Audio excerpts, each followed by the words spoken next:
I never thought I'd be the kind of guy who'd end up in a situation like this. I mean, I'm just a regular dude. Work a 9 to 5, hit the gym a few times a week, and spend way too much time playing video games. But looking back, I guess I should have seen the red flags. They were there from the beginning. Her name was Lily. We met on MySpace, back when it was still a thing. She messaged me first, something about how she loved the band I had listed on my profile. I checked out her page, and she was cute. Dark hair, big brown eyes, and this smile that made you feel like you were in on some secret joke. We started chatting, and she was funny. Like, really funny. The kind of funny that makes you laugh out loud when you're alone in your apartment. But she was also intense. Like, within a week she was calling me babe and sending me good morning texts. I didn't mind at first. Honestly, it was kind of flattering. I hadn't dated anyone in a while, and the attention was nice. We met up after a couple of weeks. She was even prettier in person, and we hit it off right away.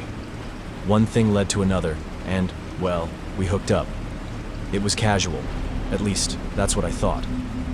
The next morning, I told her I wasn't looking for anything serious.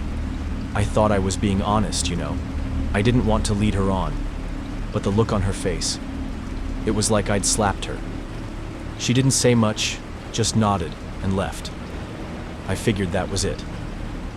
But then the messages started. At first, they were normal. Hey, how's your day going? Or, I saw this meme and thought of you. But then they got weird. Why haven't you texted me back? Are you ignoring me? I miss you. I tried to be nice, but I didn't know how to respond. I didn't want to hurt her feelings, but I also didn't want to encourage her. So I stopped replying. Big mistake. The messages turned into calls, dozens of them. I'd wake up to missed calls and voicemails. Her voice was soft, almost pleading. Why won't you talk to me? I just want to see you. Then she started showing up. The first time was at my gym. I was on the treadmill, and I saw her standing by the front desk, staring at me. I almost fell off the damn machine. I pretended not to see her and left through the back exit. The next day, she was outside my work. I was walking to my car, and there she was, leaning against the hood like she'd been waiting for me. Hey, she said, smiling like nothing was wrong. I thought we could grab coffee. I told her I was busy, but she didn't take the hint. She followed me to my car, talking the whole time. I finally just got in and drove off, my hands shaking on the wheel. It didn't stop. She'd show up at the grocery store, the park, even the damn gas station. I started looking over my shoulder everywhere I went, half expecting to see her standing there. Then, one night, I found her in my car. I was walking out to the parking lot after work, and there she was, curled up in the back seat, asleep. I froze, my heart pounding in my chest. I didn't know what to do. I opened the door, and she woke up, blinking at me like it was the most normal thing in the world. "What are you doing here?" I asked, trying to keep my voice calm. She sat up, rubbing her eyes. "I didn't have anywhere else to go," she said. "You can't just sleep in my car," I said, my voice rising. "You need to leave." She just stared at me, her eyes wide and unblinking. "I live here now," she whispered. I felt a chill run down my spine. "No, you don't," I said, trying to sound firm. "You need to go. Now." She didn't move. I ended up calling the cops. They showed up and talked to her, but she didn't do anything wrong, at least not technically. They couldn't arrest her for sleeping in my car. They just told her to leave and suggested I get a restraining order. I did, but it didn't stop her. She still shows up sometimes, not as often as she used to, but enough to keep me on edge. I'll see her standing across the street or sitting in a cafe watching me. She doesn't say anything. She just stares. I don't know what she wants. I don't know if she'll ever stop. All I know is, I'll never forget the way she looked at me that night in the car, her voice soft but firm. I live here now. And honestly, I'm not sure she's wrong. You ever hear a story so insane that you almost feel secondhand embarrassment just listening to it? Yeah, that's what happened with Ryan. Ryan was a guildmate of mine in an MMO. Good guy. A little gullible maybe, but who isn't when it comes to online relationships? And, oh boy, did he fall hard for one. Enter Tiffany. According to her MySpace profile, Tiffany was gorgeous. Blonde hair, blue eyes, the kind of girl that looks like she models for skincare ads. And somehow, by the grace of God or the internet, she was into Ryan. At first, we were happy for him. He'd log on, gushing about her, talking about how sweet she was, how funny, how she got him. They'd play together for hours, sending each other corny messages in guild chat while the rest of us rolled our eyes. Eventually, they moved past the game, started texting, calling, emailing. Tiffany even made a whole MySpace page. It had dozens of photos. Her at the beach, her with friends, her holding a dog. She had inside jokes with Ryan, and if you had asked him back then, he would have told you. She was the love of his life. And then one day, she flew out to meet him. Or at least, that's what she said. The way Ryan told it, Tiffany flew across the country just to see him. He was beaming. Kept telling us about how she showed up in his city, but their schedules didn't align. She was busy with family. She wanted to see him, but couldn't find the time. She was so close, so close, but just missed him.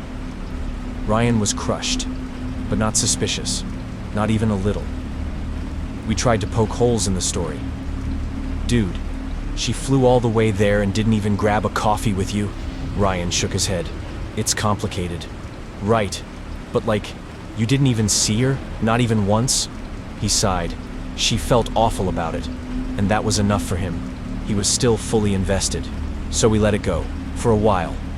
Then one of our guildmates, let's call him Jason, decided to do some digging. See, Jason was the type of guy who never trusted anything online. Always the first one to call bullsh.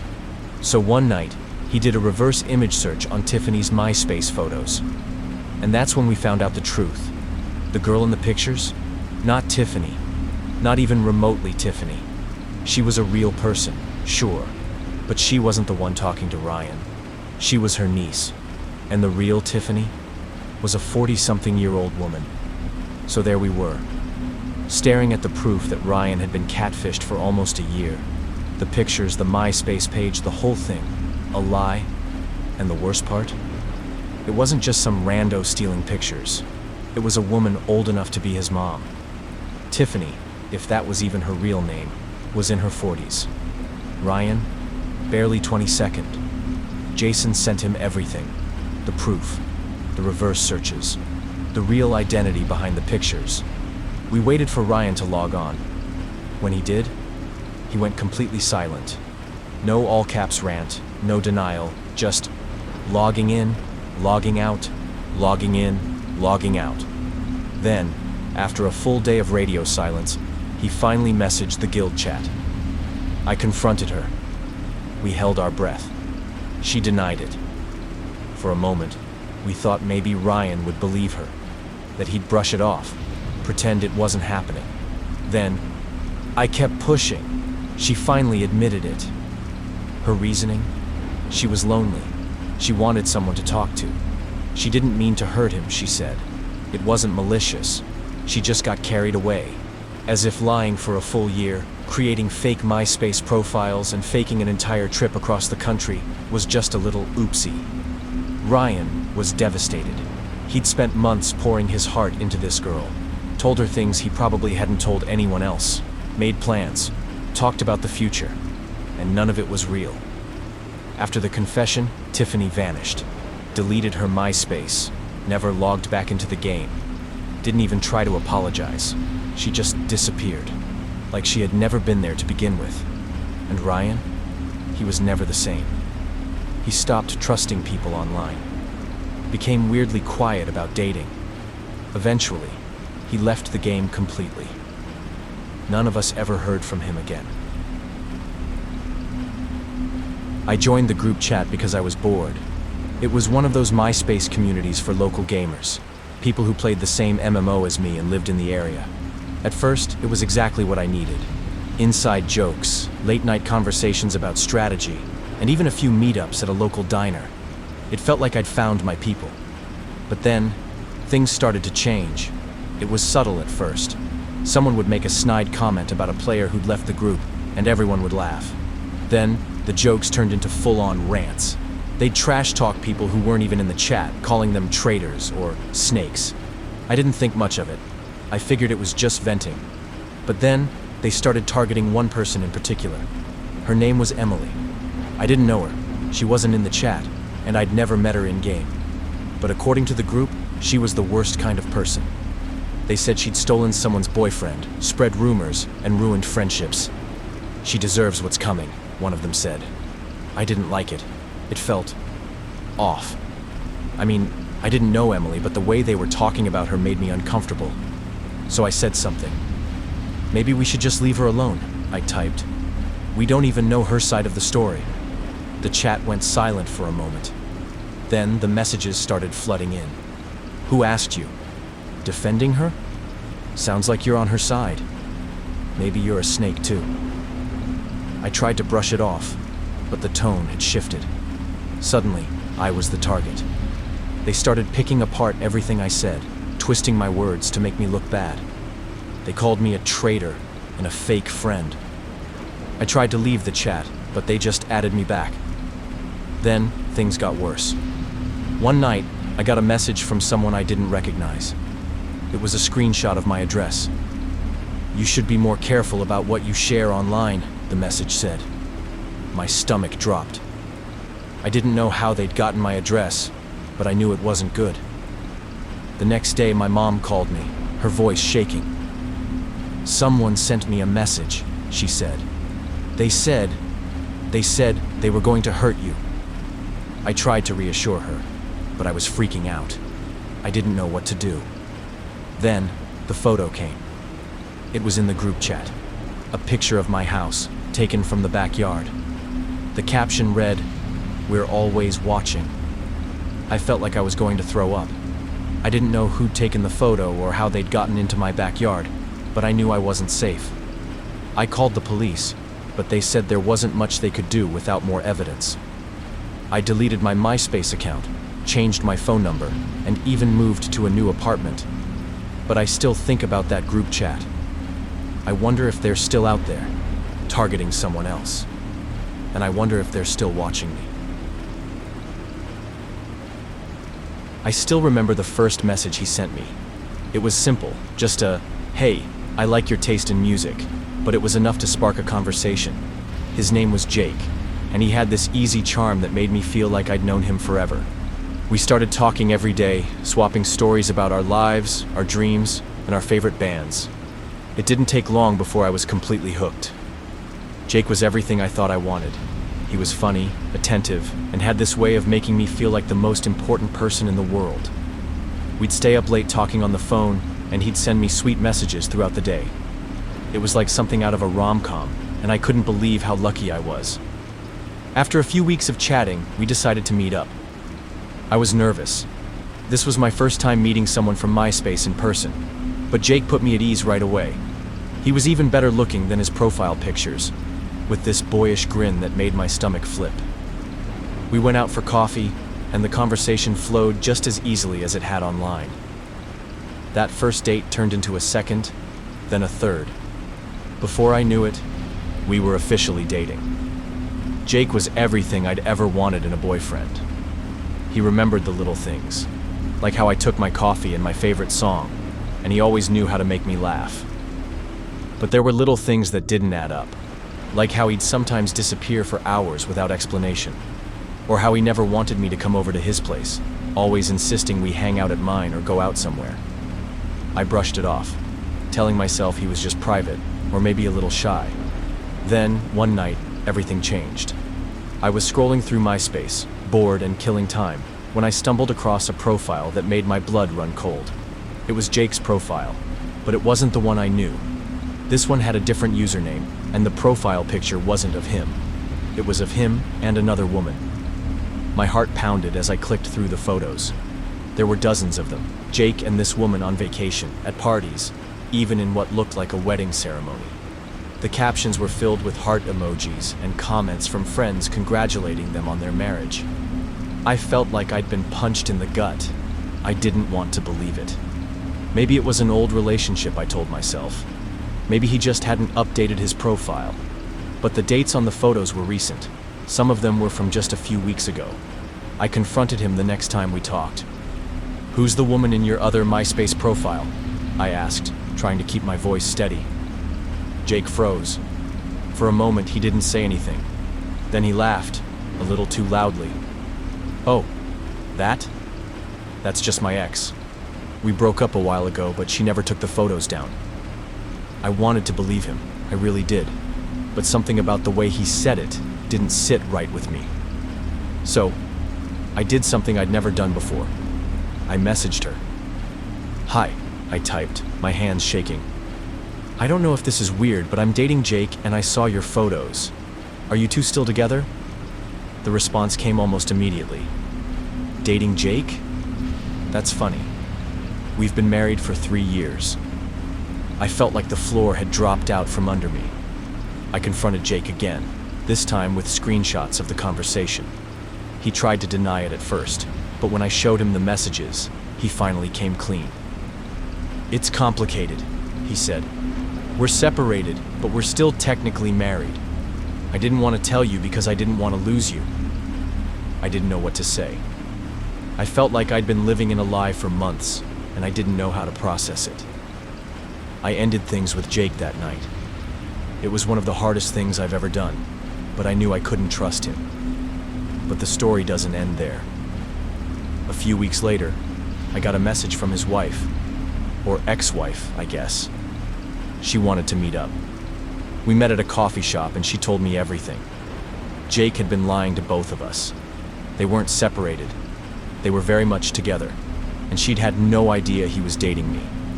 It was a mess. A heartbreaking, soul-crushing mess. Looking back, I should have seen the signs, the secrecy, the excuses, the way he always kept me at arm's length. But I was so caught up in the fantasy of him that I ignored the red flags. I don't know what happened to Jake after that. I blocked him on everything and tried to move on. But every now and then, I'll see a couple on the street or a wedding photo online, and it all comes rushing back. The lies, the betrayal, the double life. I should have known better. After what happened with Vanessa, I told myself I was done meeting people off MySpace. I swore I'd learned my lesson. But then I met Claire. We connected through a mutual love of indie music. She had great taste, knew all the obscure bands before they blew up. Our messages turned into emails. Emails turned into late-night phone calls. She was funny, sharp, genuinely seemed interested in me. Not like the usual MySpace flirts who just wanted attention. One night, after weeks of talking, she suggested we meet up. "Why don't you come over to my place?" she said. "I'll cook dinner, and we can hang out." I hesitated. Meeting someone at their house?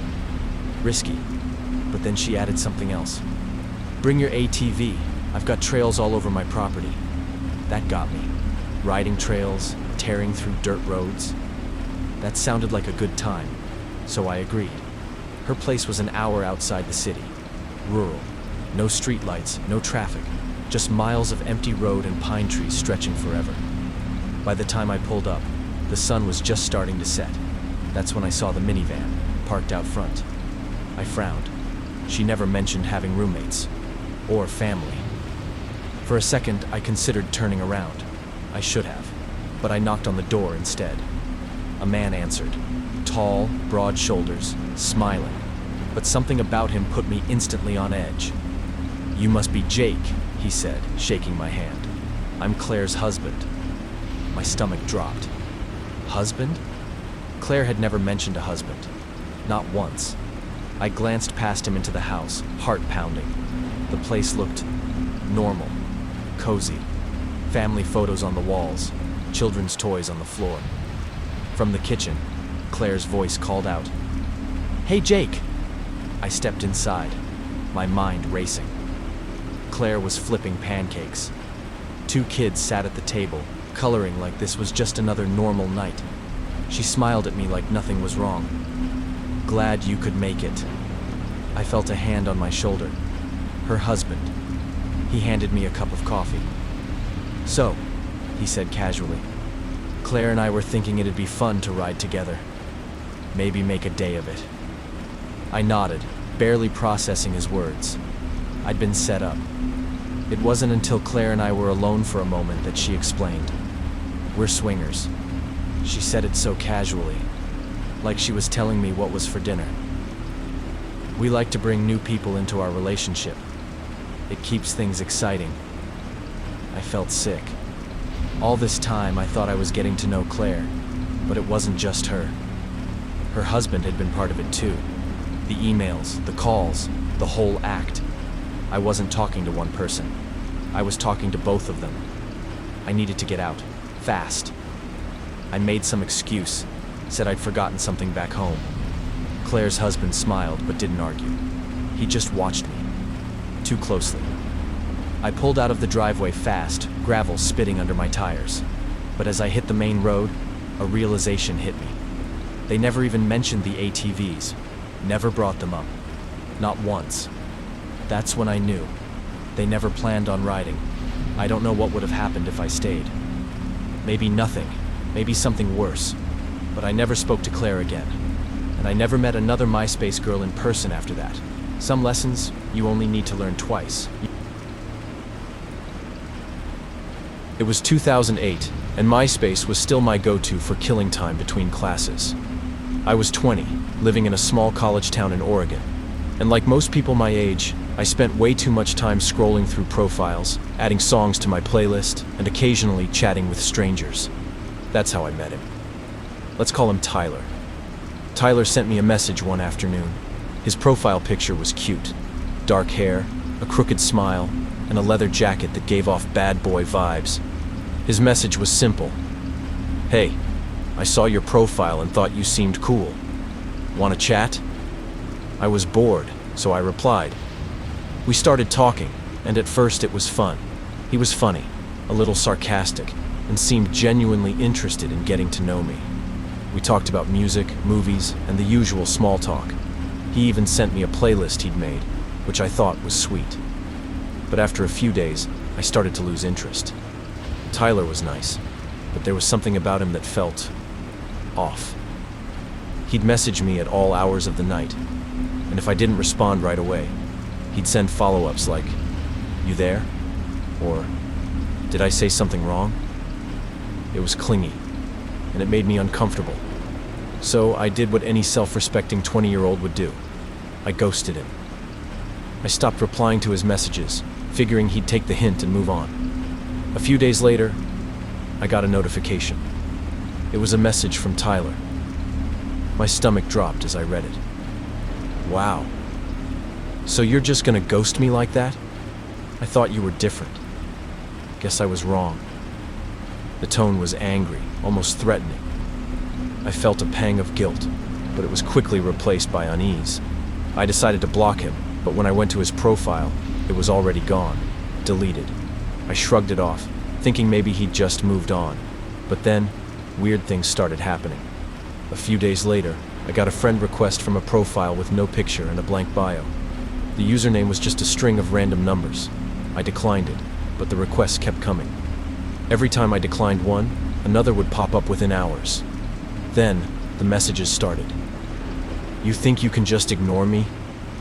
I know where you live. You're not as smart as you think you are. Each message sent a chill down my spine. I tried to tell myself it was just some random troll, but deep down, I knew it was Tyler. One night I was studying in my dorm when I got a notification. It was a message from the blank profile. I'm outside. My heart raced as I walked to the window. The street below was empty, but I couldn't shake the feeling that someone was watching me. I called campus security, but they didn't find anything. Still, I couldn't sleep that night. Every creak of the floorboards, every rustle of the wind outside my window made me jump. The messages kept coming, each one more unsettling than the last. You can't hide from me. I'll always find you. You're mine. I changed my privacy settings, made my profile private, and even deactivated it for a while. But the messages didn't stop. They started coming to my email, my phone, even my other social media accounts. I finally went to the police, but they said there wasn't much they could do without more evidence. It's been years, and I've moved multiple times since then, but I still get the occasional message from a blank profile. I never respond, but the fear never goes away. I don't know if it's Tyler or someone else, but one thing's for sure. The ghost who wouldn't leave is still out there, waiting. And that's the scariest part. It was 2007, and MySpace was still king. Facebook was just starting to creep into the college scene, but for most of us, MySpace was where you went to connect, share music, and, if you were lucky, meet someone new. I was 19, a sophomore at a small university in upstate New York, and like most people my age, I spent way too much time online. That's where I met her. Let's call her Vanessa. Vanessa and I started chatting after she sent me a friend request. Her profile picture was cute. Dark hair, piercing blue eyes, and a smile that seemed genuine. We had a few mutual friends, so I figured, why not? We started talking on AOL Instant Messenger, for those who remember. And at first, it was harmless. We talked about music, classes, and the usual small talk. But then, out of nowhere, the tone shifted. She started opening up about her life, and it was intense. Her parents were divorced, her dad was barely in the picture, and her ex-boyfriends were, in her words, complete jerks. Then she dropped the bomb. Her sex life was a disaster. I wasn't exactly a relationship expert, but even I could tell this was way too much information for a casual chat. Still, I tried to be polite. I asked a few questions, trying to keep the conversation from veering into uncomfortable territory, but she kept steering it back. "Why don't you just use protection?" I asked, trying to sound casual. "I don't like condoms," she replied. "They feel weird, and birth control makes me moody." At this point, my internal alarm bells were ringing. There was something off about the way she was talking, like she was trying to shock me or test me. But I kept chatting, partly out of curiosity and partly because I didn't know how to extricate myself without being rude. Then things took a turn for the bizarre. She started sending me pictures. At first, they were just selfies, but then they escalated. Nude photos, except they weren't her. They were clearly photoshopped, with her face awkwardly pasted onto someone else's body. I'm talking 10 to 20 of these things, one after another. My stomach dropped. This wasn't just weird, it was unsettling. I made an excuse to log off, saying I had an early morning and needed to get some sleep. She didn't take it well. "You're leaving me like everyone else," she said. "I thought you were different." 2 days later, she messaged me on MySpace, asking if we could meet up on campus. Against my better judgment, I agreed. I figured it was a public place, so what could go wrong? When I saw her in person, I immediately regretted my decision. The photos on her profile were flattering, to say the least. In real life, she looked different. Her hair was unkempt, her clothes were mismatched, and there was a wildness in her eyes that made me want to turn and run. We sat down at a cafe and she barely acknowledged me. Instead, she started talking to some random guy who walked by, completely ignoring me. I sat there, awkwardly sipping my coffee, counting down the minutes until I could leave. When I finally made my escape, I practically sprinted to my next class. I never talked to her again after that. Last I heard, she started dating some guy in his 30s. I wasn't surprised. Looking back, I should have trusted my gut. That sinking feeling in my stomach, the voice in my head screaming at me to log off. It was all trying to warn me. But I ignored it, and for that, I paid the price. This one still gives me nightmares. Back when MySpace was at its peak, I met a guy named Alex. He sent me a friend request, and since we had a mutual friend, I accepted. At first, Alex seemed great. He was charming, funny, and we had a lot in common. We started chatting, and within a week, we decided to meet up. I chose a public place, a coffee shop downtown, and brought my best friend Sarah along for safety. Alex was a perfect gentleman. He was attentive, kind, and even Sarah thought he was amazing. We started dating, and at first, everything was great. But then, things started to get weird. Alex would text me constantly, and if I didn't respond right away, he'd freak out. He told me he loved me after just a few weeks, which felt way too fast, but I brushed it off.